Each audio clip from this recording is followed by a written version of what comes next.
Hi guys and welcome back to the channel Deepak Yadav Education. Welcome to the Daily Hindu News and Editorial Analysis of 1st of January 2026. तो guys आज है तारीख 1 जनवरी 2026 और है Thursday. देखेंगे आज के इंपॉर्टेंट करंट अफेयर्स को। आज की तारीख के जितनी भी इंपॉर्टेंट खबरें होंगी हमारी इंडियन एक्सप्रेस की, पीआईबी की, डाउन टू अर्थ की, उन सब खबरों को एक ही जगह पे कंपाइल करके पढ़ेंगे। हम ये भी समझेंगे हर एक आर्टिकल में से क्या चीज़ें इंपॉर्टेंट है प्रीलिम्स एग्जामिनेशन के लिए, क्या इंपॉर्टेंट है मेंस एग्जामिनेशन के लिए। तो दोस्तों जिस चैनल पर आप प्रेजेंट हैं यहाँ पर डेली बेसिस पे 2 वीडियोस अपलोड होते हैं।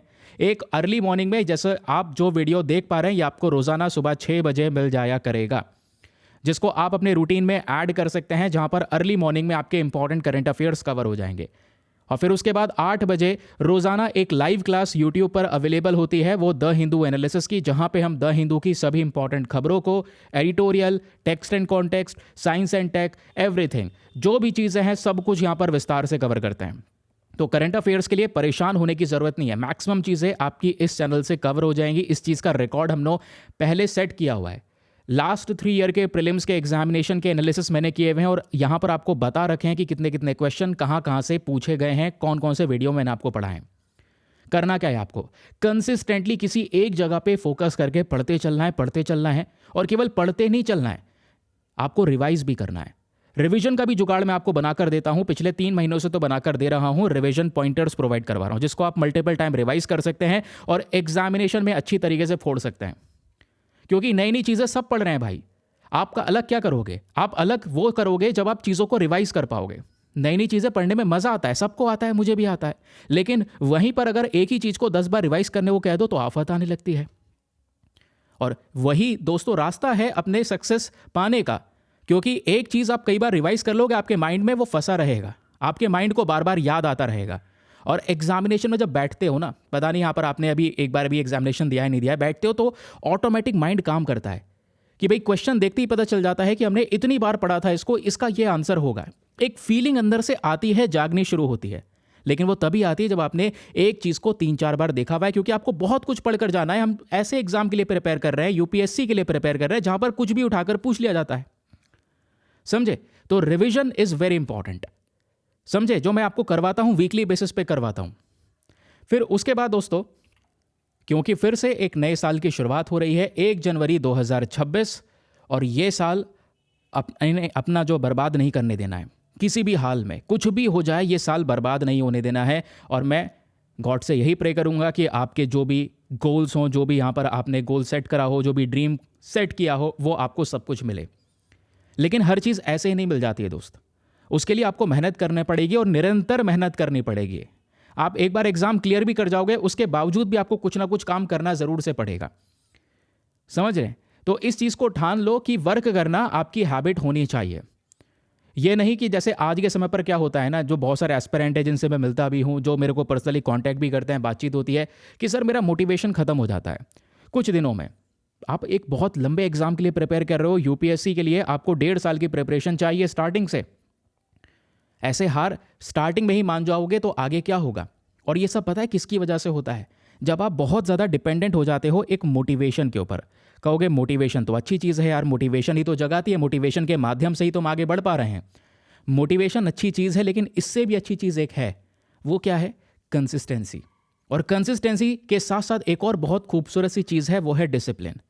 अगर आपका माइंड डिसिप्लिन्ड वे में चल रहा है, आपका माइंड कंसिस्टेंट है, आप पूरी तरह से अपने गोल के प्रति कंसिस्टेंट हैं, तो दोस्तों मोटिवेशन की जरूरत ही नहीं पड़ेगी। आवश्यकता कब पड़ती है? जब आप कुछ कर नहीं रहे, आप डीमोटिवेट हो चुके हो, खाली बैठे हो, दिमाग यहां पर खाली घूम रहा है, ठीक है, रील्स स्क्रॉल कर रहे हैं, तब लगता है यार यहां पर कि थोड़ा मोटिवेशन की जरूरत है। फिर 2-4 मोटिवेशन वीडियो देख लोगे, 2-4 घंटे के लिए बॉडी में मोटिवेशन बना रहेगा, फिर उसके बाद फिर से वो आग बुझ जाएगी। तो नशे की तरह काम करता है मोटिवेशन, चढ़ेगा फिर उतरेगा।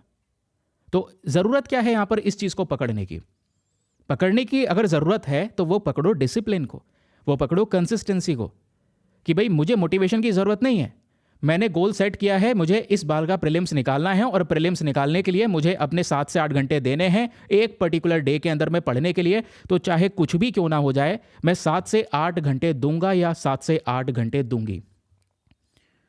ठीक है, चाहे कुछ भी क्यों ना हो जाए, मुझे डेली इतना टाइम देना है तो मैं इतना टाइम दे पा रहा हूं। यही होता है माइंड को कंट्रोल करने का टेक्निक या कंट्रोल करने का तरीका।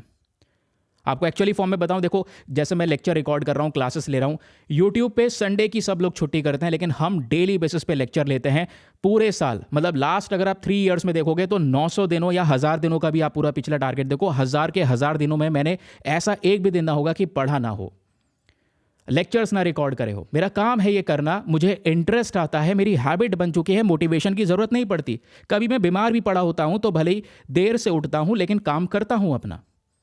ठीक है, अभी बीच में हेल्थ बहुत खराब हुई, आपको पता है मेरा 2025 वाला ईयर हेल्थ वाइज इतना अच्छा नहीं था, लेकिन हेल्थ वाइज चाहे कितनी भी परेशानी आती रहे, मुझे जनवरी से परेशानी हो गई थी, हेल्थ इश्यूज हो गए थे, और मतलब आप देख पाओगे दिसंबर तक हेल्थ इश्यूज मैंने फेस किए हैं।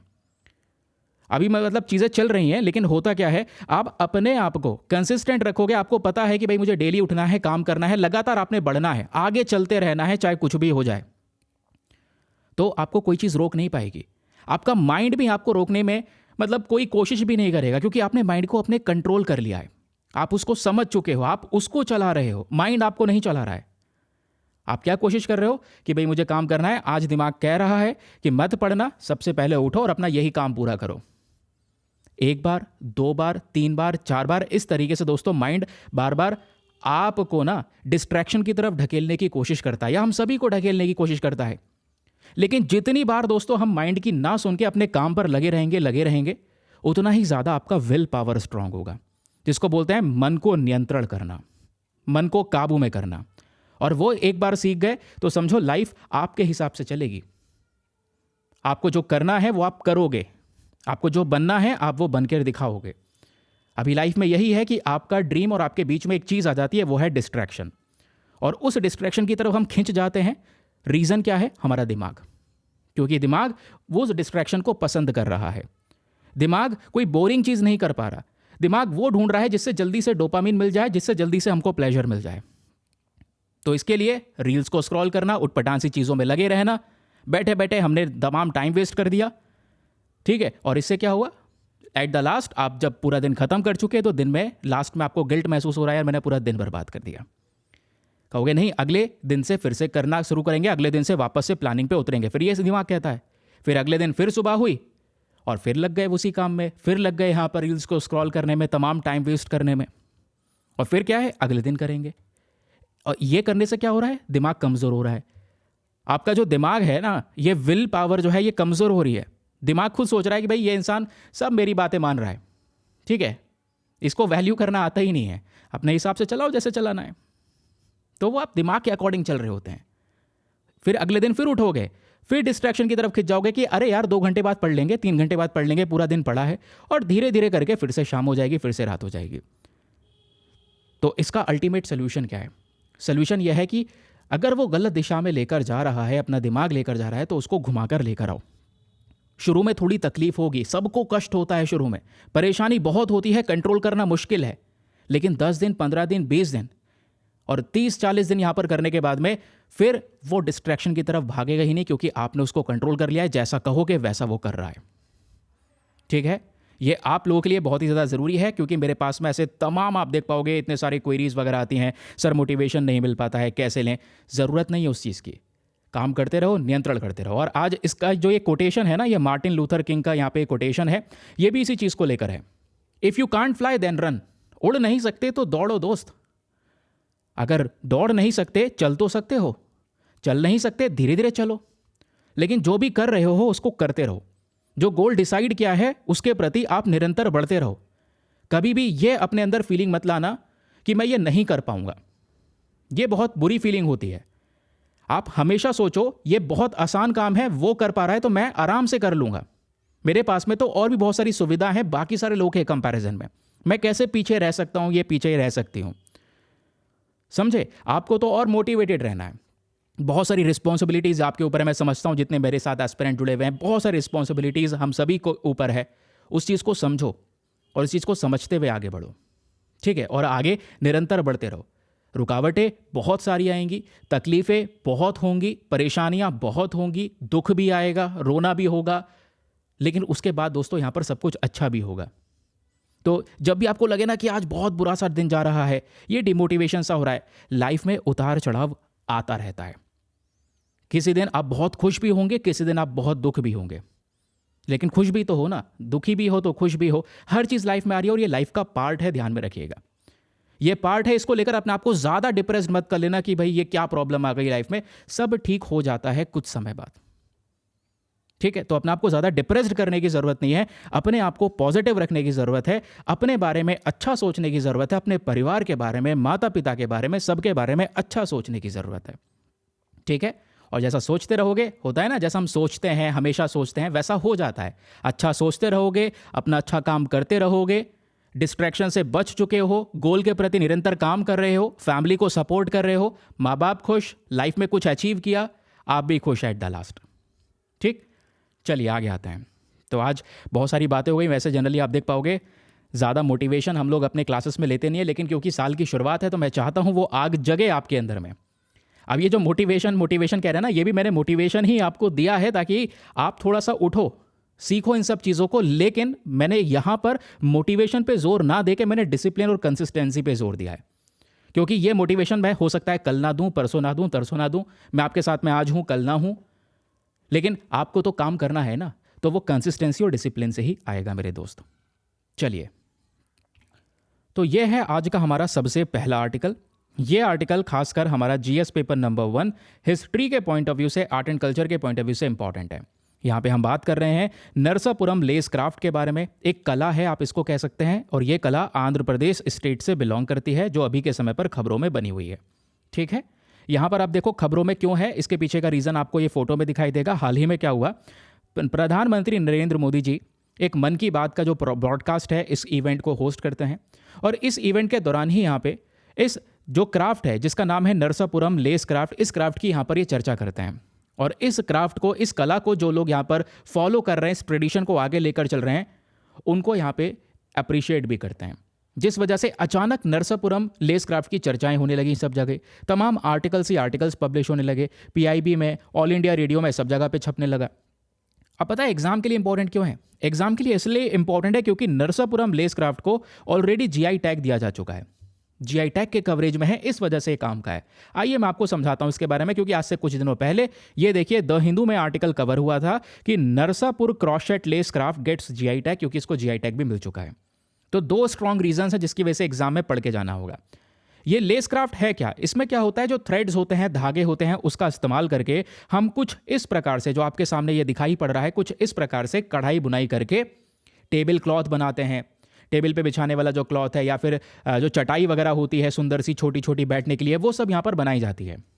और खासकर आंध्र प्रदेश के अंदर में ये महिलाएं हैं जो लंबे समय से इस ट्रेडिशन को फॉलो कर रही हैं, इस ट्रेडिशन को आगे लेकर चल रही हैं, जो अभी के समय पर खबरों में बना हुआ है, ठीक है। रीजन आपको समझ में आया, क्योंकि मन की बात में चर्चा हुई। अब सबसे पहले डिस्कस ये करना होगा कि नरसापुरम लेस क्राफ्ट जो है, इसका मेन लोकेशन क्या है, ठीक है। देखो ये ना आंध्र प्रदेश से बिलोंग करता है, ये बात तो दोस्त आपने समझा, लेकिन आंध्र प्रदेश के अंदर में एक गांव है जिसका नाम है नरसापुर। तो नरसापुर में ही दोस्तों, नरसापुर गांव जो है गोदावरी नदी के किनारे है, यहीं से ये इस कला की शुरुआत होती है, और इस कला को आज के समय पर हम लोग देश भर में जान रहे हैं, ठीक है। इसका हिस्टोरिकल बैकग्राउंड क्या है? ये जो कला है, ये क्राफ्ट ओरिजिनेट होता है आज से लगभग 150 साल पहले।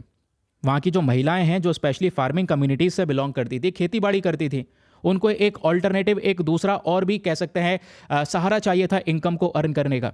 तो उन्होंने यहाँ पर एक दूसरा और ऑल्टरनेटिव मेथड निकाला, उनका ऑल्टरनेटिव लाइवलीहुड का काम किया। और दोस्तों इससे क्या हुआ कि इन्होंने ये नरसापुरम लेस क्राफ्ट को टाइम देना शुरू किया। इससे भविष्य में, जैसे एक बार भुखमरी का केस हुआ, इंडियन फैमिन हुआ 1899 में, ग्रेट डिप्रेशन आया, उस दौरान ये सभी लोग अच्छी तरीके से सर्वाइव कर पाए, क्योंकि इनके पास में एक और बहुत इंपॉर्टेंट स्किल थी, जिस स्किल के माध्यम से ये लोग ग्रो करते रहे। तो अभी जो हमने फोटो देखा नरसापुरम लेस क्राफ्ट का, इसमें क्या क्या इस्तेमाल होता है? जब हम बात करते हैं रॉ मटेरियल्स की दोस्तों, तो इसमें कुछ इंपॉर्टेंट रॉ मटेरियल का इस्तेमाल किया जाता है। जैसे कॉटन के थ्रेड्स हो गए, वो यूज़ किए जाते हैं। क्या? कॉटन के थ्रेड्स इस्तेमाल करे जाते हैं, और अलग अलग कलर के होते हैं, अलग अलग उनकी मोटाई होती है, वो डिपेंड करता है इसके यूजेज पे कि कहाँ पर हम इसका इस्तेमाल कर रहे हैं। फिर उसके बाद आप देखोगे इसमें सिल्क हो गया, रेयन हो गया, और सिंथेटिक थ्रेड्स वगैरह हो गया, इनका इस्तेमाल किया जाता है। और सजाने के लिए इसमें छोटे छोटे मोती, बीड्स वगैरह का यूज़ किया जाता है। ठीक है। टूल्स और टेक्निक्स की जब बात आती है तो जो मेन टूल जिससे ये बुनाई करी गई है, इसको बुनाई करने के लिए दो बड़े बड़े हुक होते हैं जिसको बोलते हैं क्रॉशेट हुक, जिसका इस्तेमाल करके महिलाएं यहाँ पर ये हाथ से बुनाई करके इस प्रकार से सुंदर सुंदर पैटर्न्स डेवलप करती हैं। इसमें पैटर्न्स होते हैं, कभी कभी अलग अलग प्रकार के फूल, पत्तियाँ, ज्योमेट्रिक जो शेप्स होती हैं, सर्कल, स्क्वायर, ट्रायंगल, ऐसे ऐसे शेप्स यहाँ पर इस्तेमाल करे जाते हैं इस पर्टिकुलर आर्ट के अंदर में। समझ गए? अब एक बात और याद रखिएगा, हम जब बात करते हैं नरसापुरम क्रॉशेट के बारे में, तो नरसापुरम क्रॉशेट लेस इंडस्ट्री जो है ये करती क्या है? यहाँ पे जो महिलाएं काम कर रही हैं, सेल्फ हेल्प ग्रुप काम कर रहे हैं, ये करते क्या हैं? बुनाई करके ज़्यादातर डॉयलीज वगैरह बनाते हैं, यानी छोटे छोटे जो चारपाई चटाई होती है बैठने के लिए, वो हो गया। पिलो के कवर्स हो गए, कुशन कवर हो गए, बेड शीट्स हो गई, टेबल रनर, टेबल क्लॉथ, ये सब आइटम्स दोस्तों बनाए जाते हैं इस नरसापुरम लेस क्राफ्ट के थ्रू। और ये प्रोडक्ट की डिमांड डोमेस्टिक लेवल अपने देश में बहुत ज़्यादा है, आपके घरों में भी यहाँ पर पॉसिबिलिटी है होगा। ठीक है, तो डोमेस्टिक लेवल पर तो डिमांड ज़्यादा है, साथ ही साथ में हम इसको एक्सपोर्ट भी बहुत ज़्यादा करते हैं। ठीक है, एक्सपोर्ट लेवल पर, इंटरनेशनल लेवल पर भी इसकी डिमांड ज़्यादा है। अब एग्जाम के लिए सुपर डुपर इंपॉर्टेंट इसलिए हो जाता है क्योंकि इसको जीआई टैग भी दिया गया है। Narsapuram lace craft already GI tag के थ्रू कवर किया जा चुका है। जीआई टैग से इसको एक कानूनी तौर पर प्रोटेक्शन मिल जाती है, इसकी मार्केट वैल्यू बढ़ जाती है, इसकी एक जगह की पहचान बन जाती है कि भाई हाँ, नरसापुरम ये जो क्राफ्ट है ये आंध्र प्रदेश के नरसापुर रीजन से बिलोंग करता है। इसका फ़ायदा वहाँ के जो लोकल कलाकार हैं उनको बहुत होता है। कोई भी प्रोडक्ट अगर जीआई टैग में आ जाता है तो उस एरिया को बहुत फ़ायदा होता है जिस एरिया से वो प्रोडक्ट बिलोंग करता है। ठीक है, तो जीआई टैग में इसको कवर किया गया है, ये बात याद रखिएगा दोस्तों। ठीक है, एग्जामिनेशन में क्या होता है, पूछ लेता है, स्टेटमेंट में ऑप्शन में कुछ आइटम्स डाल देता है और कहता है बताओ कि इनमें से कौन कौन सा आइटम है जिसको जीआई टैग के थ्रू कवर किया गया है। अब यहीं पर सेल्फ हेल्प ग्रुप है जो लगातार काम कर रहे हैं, वो बातें हम डिस्कस कर चुके हैं। अब जो भी चीज़ें मैंने आप लोग को बताई हैं, देखो यहाँ पर ना सबसे बड़ा खेल है, जो हमने पढ़ा भविष्य में दोबारा ये सब आर्टिकल उठाकर तो आप पढ़ने वाले हो नहीं, तो इतना तो कर सकते हो, कम से कम आप रिवाइज कर सकते हो इन रिवीजन पॉइंटर्स के माध्यम से। छोटे छोटे पैराग्राफ्स आपको यहाँ पर बनाकर दे दिए गए हैं जिसको आप आराम से रिवाइज कर पाओगे कि नरसापुरम की location, origin, tool, designs, materials कौन सा इस्तेमाल हो रहा है, सब कुछ हमने डिस्कस करा। ठीक है, चलिए दोस्तों अगली खबर पर आते हैं। अगली खबर में कोलेरू लेक के बारे में डिस्कशन हो रहा है और ये कोलेरू लेक बहुत इंपॉर्टेंट है जो अभी रिसेंटली न्यूज़ में कवर हुई है। कोलेरू लेक को लेकर यूपीएससी ने सवाल भी पूछा हुआ है, इसलिए और भी काम का ये हो जाता है। क्वेश्चन यह है कि हम कोलेरू लेक के बारे में क्यों डिस्कस कर रहे हैं, why was it in the news, ये न्यूज़ में क्यों देखने को मिला, क्योंकि हाल ही में जो कोलेरू लेक है इसको अटेंशन मिलता है इसकी रिच बायोडाइवर्सिटी की वजह से। ये झील बहुत सुंदर और फ्रेश वाटर इस झील में पाया जाता है। इस झील में बहुत सारे प्लांट्स और एनिमल्स की स्पीशीज पाई जाती हैं और खासकर अभी पता है इसी झील के अंदर में एक मछली पाई जाती है जिसको बोलते हैं ब्लैक ड्राइड फिश, काली कलर की मछली होती है। यहाँ पर इंटरनेशनल मार्केट में इसकी डिमांड बहुत है क्योंकि बाहर इस मछली को खाया बहुत ज़्यादा जाता है। ठीक है, तो इस वजह से कोलेरू लेक चर्चाओं में आया क्योंकि कोलेरू लेक के अंदर में ये जो मछली है इसका प्रोडक्शन सबसे ज़्यादा किया जाता है। नाउ अब क्वेश्चन आता है यहाँ पर इसकी लोकेशन का एंड फिजिकल ज्योग्राफी का, क्योंकि एग्जाम में लेक जो होती है ना, झील, ये बहुत फेवरेट टॉपिक है, यूपीएससी का बहुत सवाल पूछता है झीलों से। तो कोलेरू लेक एक फ्रेश वाटर लेक है जो खासकर कहाँ पर है, भारत में, और ये भी बेसिकली आंध्र प्रदेश में ही है दोस्तों। अभी जो हम नरसापुरम लेस क्राफ्ट के बारे में डिस्कशन कर रहे थे वो भी आंध्र प्रदेश की ही एक कला है और कोलेरू लेक भी आंध्र प्रदेश में है। तो कोलेरू लेक यहाँ पर एक one of the largest fresh water झील है जो भारत में प्रेजेंट है, स्पेशली आंध्र प्रदेश के अंदर में। कोलेरू लेक की लोकेशन थोड़ी खास है। खास क्यों है? क्योंकि ये दो नदियों के डेल्टा के बीच में आता है। जैसे कृष्ण नदी बह रही है, कृष्ण नदी का मान लो ये डेल्टा हो गया, ये गोदावरी नदी बह रही है, गोदावरी नदी का डेल्टा हो गया। इसके बीच में यानी इन दो नदियों के बीच में जो ये लैंड एरिया है इसमें यहाँ पर ये झील पाई जाती है बीचों बीच में। तो यहाँ पर एग्जामिनेशन में क्वेश्चन बन सकता है कि बताओ कोलेरू लेक कौन सी दो नदियों के डेल्टास के बीच में पाई जाती है। तो कृष्णा रिवर, गोदावरी रिवर के डेल्टा के बीच में कोलेरू झील प्रेजेंट है। ठीक है, शैलो फ्रेश वाटर लेक है, इसमें बहुत सारा कह सकते हैं साफ पानी मिलता है। अब झील है तो भाई बहुत सारी नदियाँ आ रही होंगी, उन नदियों का पानी इस झील में खाली होता होगा। तो तीन नदियां आपको देखने को मिलती हैं, बुदामेरू, रमिलेरू, तमिलेरू और साथ ही साथ में एरकलवा। ये चार नदियां हैं जो इसी कोलेरू झील के अंदर में खाली होती हैं। और इस झील का पानी कहाँ निकलता है फिर? तो दोस्तों यहाँ पर इस झील का पानी जो है ये निकलकर बे ऑफ बंगाल के अंदर में गिर जाता है, बंगाल की खाड़ी में खाली होता है। ठीक है, क्योंकि झील का पानी भी तो कहीं जाएगा ना, फिर तो बंगाल की खाड़ी में खाली होता है। तो ये कोलेरू लेक के बारे में कुछ स्पेशल फीचर्स हो गए। आई होप आपको यहाँ पर ये अच्छी तरीके से समझ में आ गए हैं। लोकेशन आपने जान लिया कि भैया आंध्र प्रदेश में लोकेटेड है, कृष्णा गोदावरी नदी के बीच में है। ठीक है। उसके अलावा ये भी हमने समझ लिया कौन कौन सी नदियाँ इसमें आती हैं और ये बे ऑफ बंगाल के अंदर में इस झील का पानी खाली हो जाता है। कोलेरू लेक का एक बहुत बड़ा फीचर है, वो क्या है, ये फ्लड कंट्रोल का काम करता है। ये बहुत काम की चीज़ है। फ्लड कंट्रोल मतलब कि भाई देखो दोनों तरफ इसके नदियाँ हैं, एक तरफ कृष्ण नदी है, एक तरफ गोदावरी नदी है। तो दोनों नदियों में दोस्तों यहाँ पर जो पानी है ना, कई बार बारिश ज़्यादा हो जाती है तो पानी का बहाव बढ़ जाता है या पानी का स्तर बढ़ जाता है, तो नदियों में बाढ़ आ जाती है।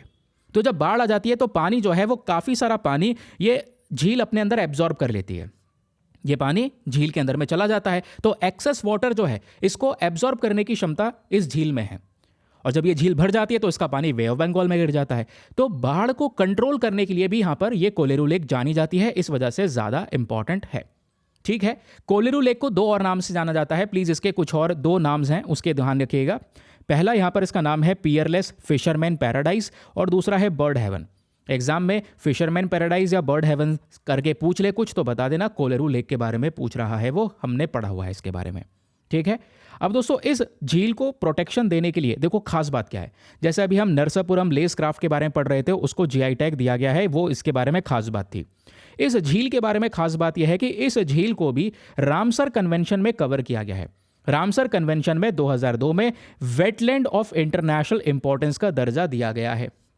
यानी ये क्या है, एक इंपॉर्टेंट वेटलैंड है, समझिए, एक इंटरनेशनल इंपॉर्टेंस यहां पर इसको एक महत्व दिया जा चुका है रामसर कन्वेंशन के अंतर्गत। तो ये यहां पर इसकी पावर है। अब क्वेश्चन आता है यहां पर लाइवलीहुड के बारे में और इकोनॉमिक इंपॉर्टेंस के बारे में, आइए ये जानते हैं। तो कोलेरू लेक मैंने बताया यहाँ पे बहुत सारा मछलियाँ पाली जाती हैं, स्पेशली ब्लैक ड्राइड फिश। तो कई बार मछुआरे इसे पकड़कर इंटरनेशनल मार्केट में इसको एक्सपोर्ट करते हैं, बेचते हैं, उनसे इनका जीवन चलता है। इसी झील के अंदर में डक फार्मिंग की जाती है, यानी बत्तख पाले जाते हैं, क्योंकि बत्तख का मीट भी कंज्यूम किया जाता है, मतलब एब्रॉड वे में।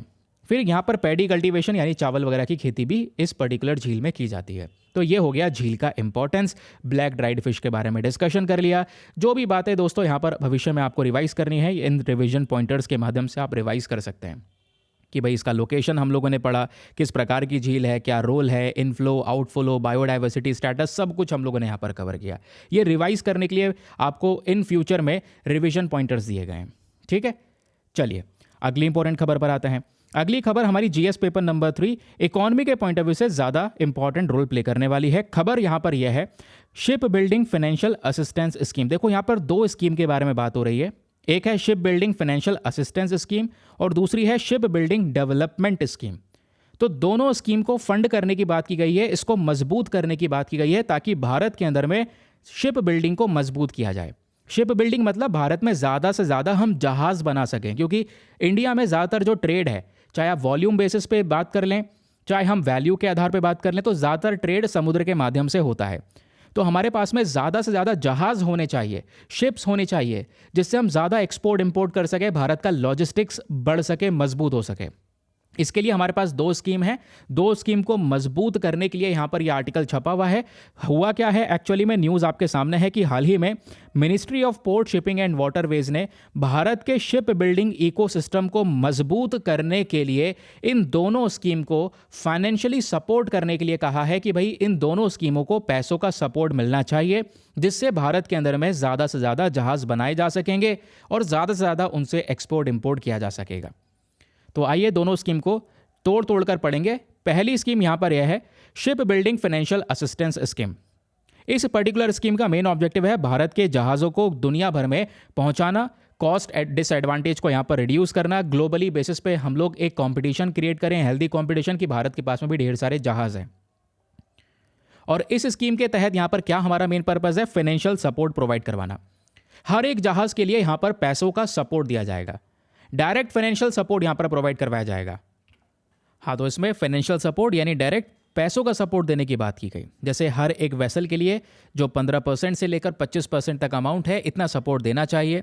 और वो डिपेंड करेगा, छोटा जहाज़ है, बड़ा जहाज़ है, कोई स्पेशल वेसल है, तो उसको उसके ज़रूरत के हिसाब से सपोर्ट करना, फाइनेंशियल सपोर्ट करना, क्योंकि ऐसा साउथ कोरिया भी कर रहा है, ऐसा चाइना भी कर रहा है, तो हमें भी यहाँ पर ये करना चाहिए। इसी को यहाँ पर ministry of port shipping and waterways ने मेंशन किया। तो जहाज़ वाली जो स्कीम है इसको ध्यान रखिएगा, नाम ship building financial assistance scheme, नाम से पता चल रहा है पैसों का सपोर्ट देने का काम करता है। दूसरी जो इसमें स्कीम आती है वो है शिप बिल्डिंग डेवलपमेंट स्कीम। ये भी क्या है, ये लॉन्ग टर्म बेसिस को देखती है, लॉन्ग टर्म बेसिस के लिए इनको इंप्लीमेंट किया जाता है। ये भारत के शिप बिल्डिंग सेक्टर को कैसे सपोर्ट करती है? दो तरीके से। एक होता है ग्रीन फील्ड शिप बिल्डिंग करना और एक होता है ब्राउन फील्ड शिप बिल्डिंग करना। ग्रीन फील्ड की जब बात करते हैं दोस्त, तो यहां पे बात हो रही है स्क्रैच से जहाज को बनाना, बिल्कुल स्क्रैच से उसको डेवलप करना, कुछ नहीं है, बिल्कुल शुरू से यहां पर हम लोग बना रहे हैं, तो वो ग्रीन फील्ड शिप बिल्डिंग होगी। ब्राउन फील्ड में क्या होता है कि भैया जहाज थोड़ा बना बनाया है, उसको अपग्रेड करना है, उसको मॉडर्नाइज करना है, उसमें नया मटेरियल ऐड करना है, उसकी टेक्नोलॉजी अपग्रेड करनी है, प्रोडक्टिविटी बढ़ानी है, तो वो ब्राउन फील्ड वाले सेक्टर में आता है।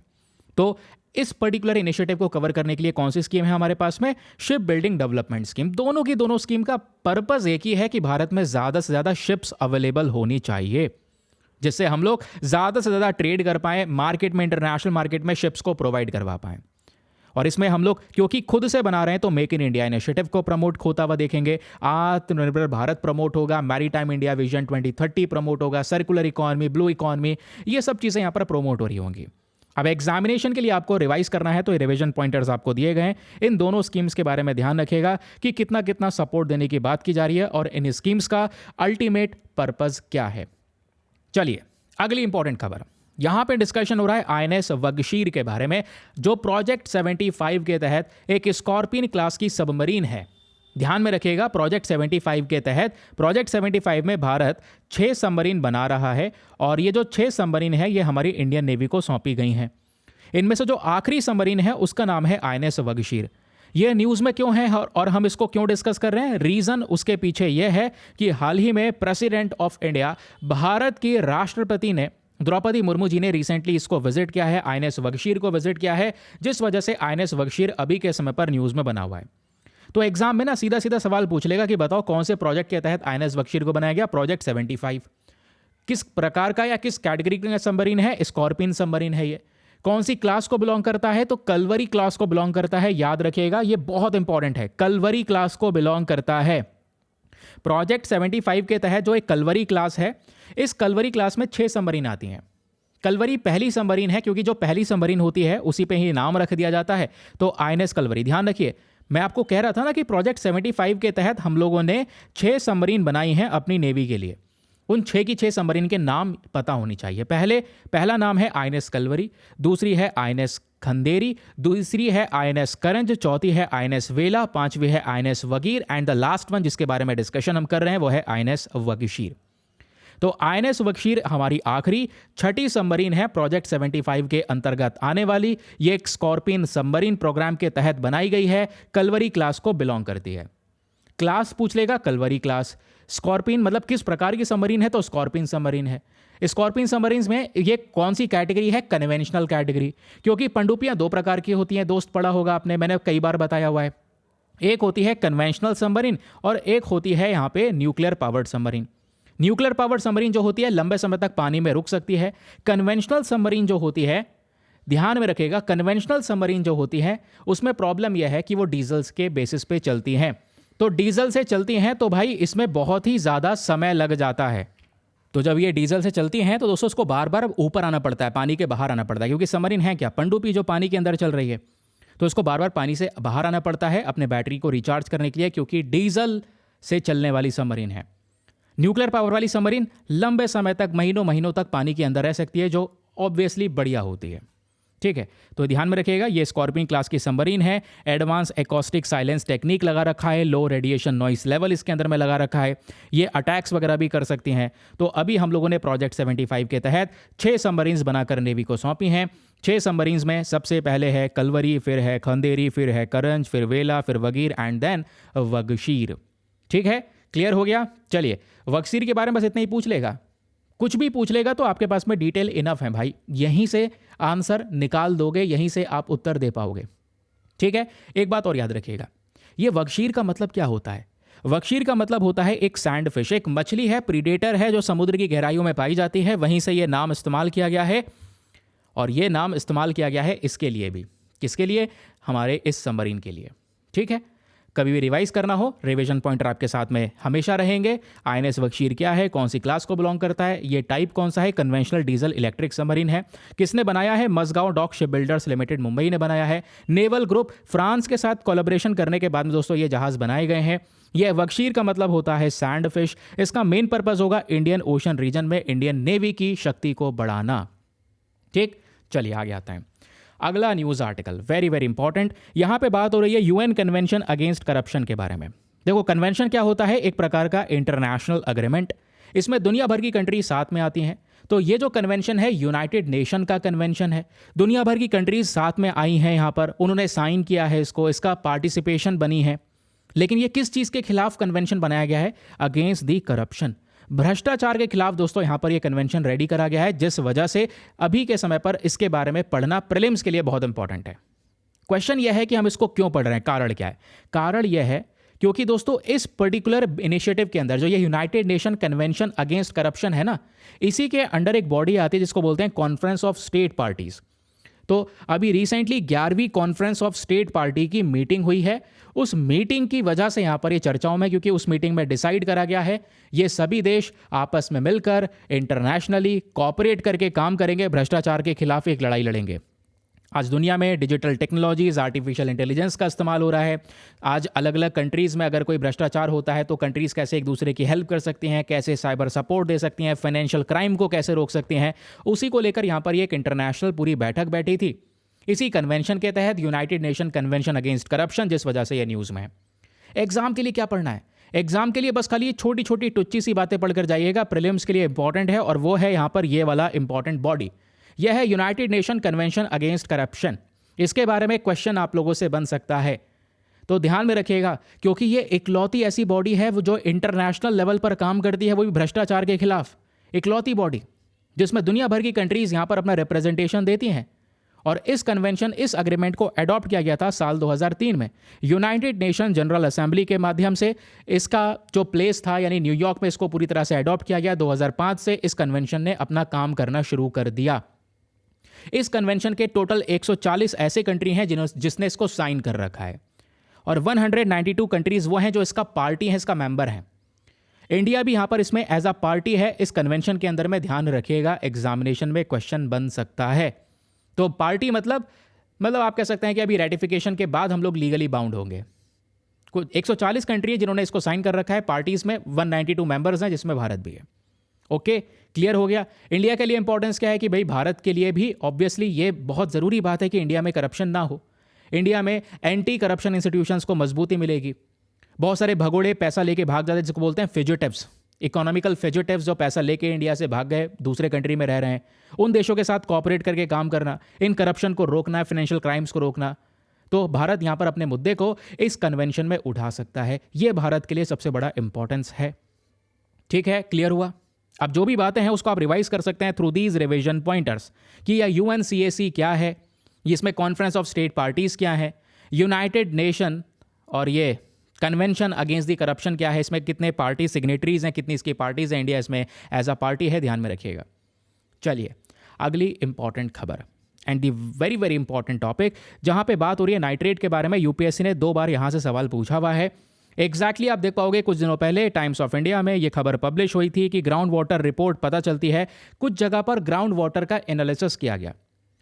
तो जमीन के नीचे से जो यहां पर ये पानी है, ग्राउंड वाटर है, उस ग्राउंड वाटर को जब यहां पर डिटेल से एनालाइज किया गया तो पता चला उसमें बहुत सारी जगह पर भारत में आज नाइट्रेट का लेवल बढ़ रहा है। दिल्ली के अंदर में दोस्तों ये नाइट्रेट लेवल और ज्यादा बड़ी मात्रा में देखने को मिला, और ये एक चिंता का विषय है, क्योंकि शरीर में अगर नाइट्रेट लेवल पानी के थ्रू बढ़ता रहेगा, क्योंकि अगर ये ग्राउंड वाटर कंज्यूम करेंगे तो भाई बॉडी में ग्राउंड वाटर गया, नाइट्रेट लेवल बॉडी में बढ़ता रहेगा, और नाइट्रेट लेवल बढ़ने की वजह से तमाम अलग अलग प्रकार की समस्याएं एक व्यक्ति फेस कर सकता है।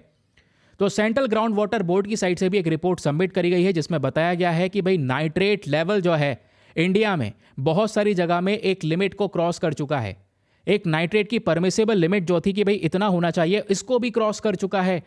इस वजह से ये बड़ी प्रॉब्लम है। जो परमिसेबल लिमिट है नाइट्रेट की वो है 45 मिलीग्राम्स पर लीटर।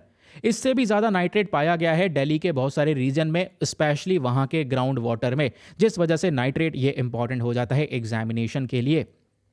नाइट्रेट, जिसको हम एज अ फॉर्मूला के फॉर्म में NO3 लिखते हैं, एक कंपाउंड है जिसमें नाइट्रोजन और ऑक्सीजन मिलकर नाइट्रेट को फॉर्मेशन करते हैं।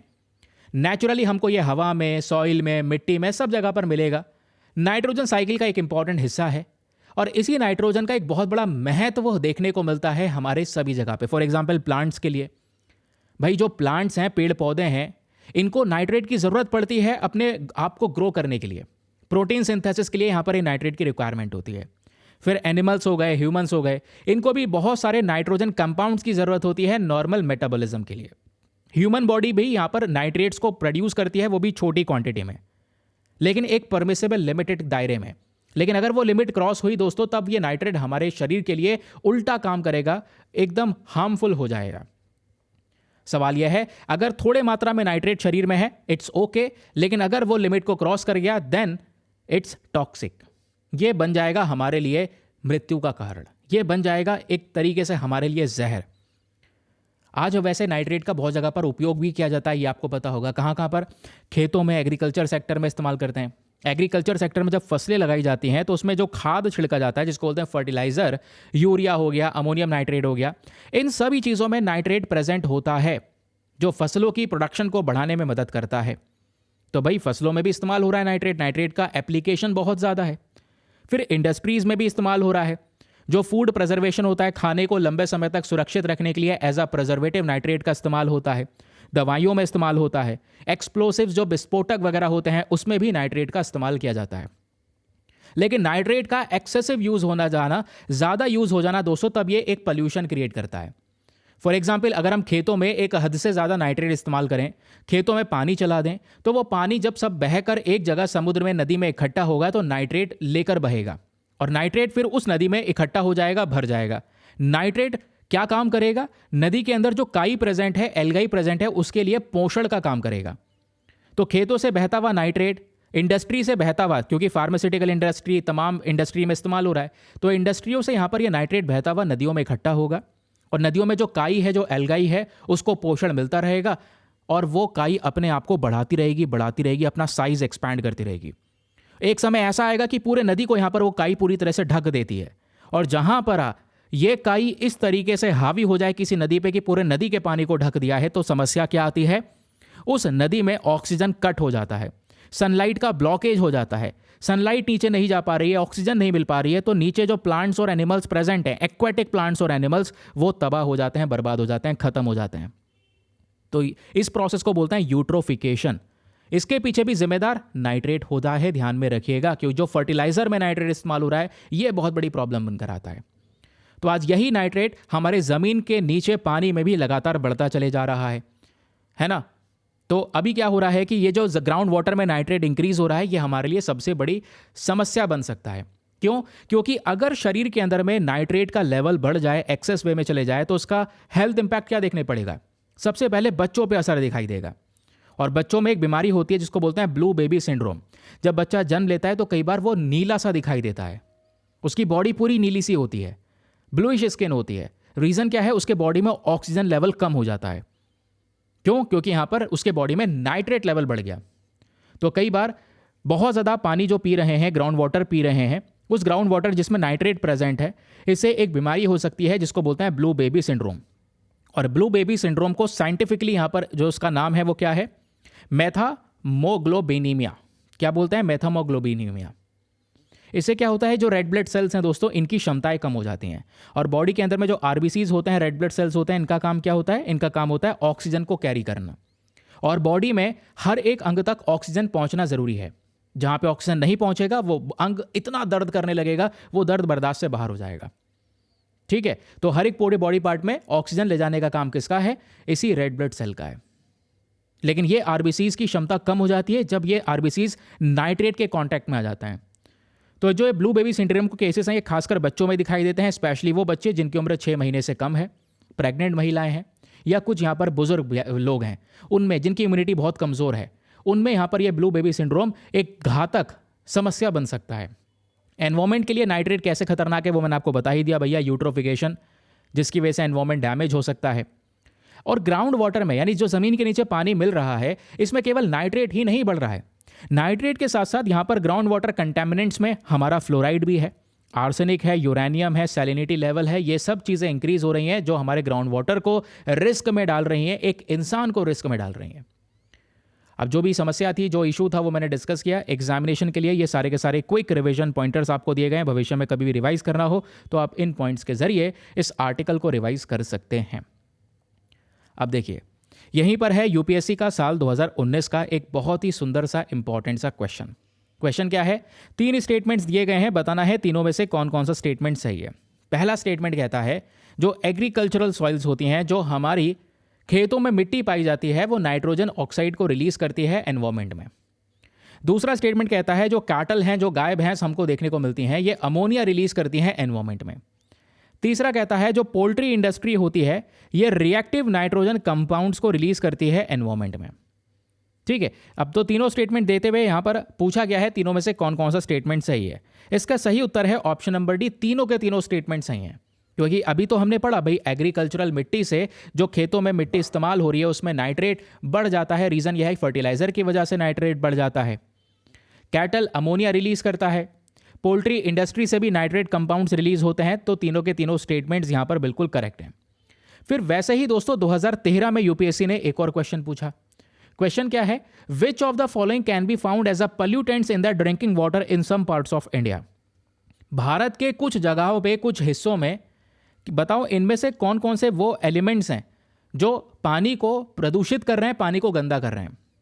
भारत के अलग अलग जगहों में पीने के पानी में इनमें से कौन कौन से पोल्यूटेंट्स पाए जा रहे हैं, ये सवाल पूछा गया है। भाई आर्सेनिक मिलता है, ये हम लोगों ने ऑलरेडी डिस्कस कर रखा है ना। तो आर्सेनिक तो मिलता है, पहला सही है। सॉर्बिटॉल नहीं मिलता, फ्लोराइड मिलता है, अभी पढ़ा। ठीक है, फिर उसके बाद फॉर्मल्डिहाइड नहीं मिलता, यूरेनियम मिलता है, अभी पढ़ा। तो 135 सही है एंड 135 यानी option number C is the correct answer. तो ये एक और क्वेश्चन आप लोगों ने यहां पर पढ़ लिया। आई होप आपको समझ में आ चुका है, पूरा लेक्चर बेहतरीन तरीके से क्लियर हो चुका है।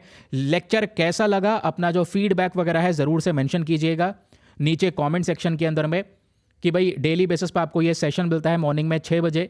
फिर अभी 2 घंटे बाद रेडी हो जाना, क्योंकि हम लोग 8 बजे अपना न्यूज़पेपर एनालिसिस भी कवर करने वाले हैं। करंट अफेयर का काम ही खत्म, बिल्कुल मॉर्निंग में ही आपके दोनों लेक्चर समाप्त। और अच्छी बात यह है, ये पीडीएफ जो आपको सामने दिख रहा है, ये पीडीएफ आपको कहाँ पे मिलेगा? ये पीडीएफ मिलेगा हमारे टेलीग्राम ग्रुप पर। टेलीग्राम ग्रुप यानी दीपक यादव एजुकेशन पीडीएफ आपको लिखना है। टेलीग्राम पर जाकर आपको मेरा ये चैनल मिल जाएगा, यहाँ पे जाकर आप अपने इन लेक्चर के पीडीएफ डॉक्यूमेंट्स को डाउनलोड कर पाओगे। ठीक है, तो दोस्तों आज के लिए बस यहाँ पर इतना ही सेशन में। मिलते हैं आप लोगों से कल फिर से। Happy new year once again. खुश रहिए, मस्त रहिए, पढ़ते ज़रूर रहिए और लाइफ में आगे बढ़ते रहिए। और मैंने जैसे आप लोगों को स्टार्टिंग में बताया ही है, मोटिवेशन पे डिपेंडेंट मत रहो, कंसिस्टेंट रहो, एक हैबिट डेवलप करो रोज़ाना पढ़ने की, रोज़ाना काम करने की। Bye bye, have a nice day, thank you and जय हिंद।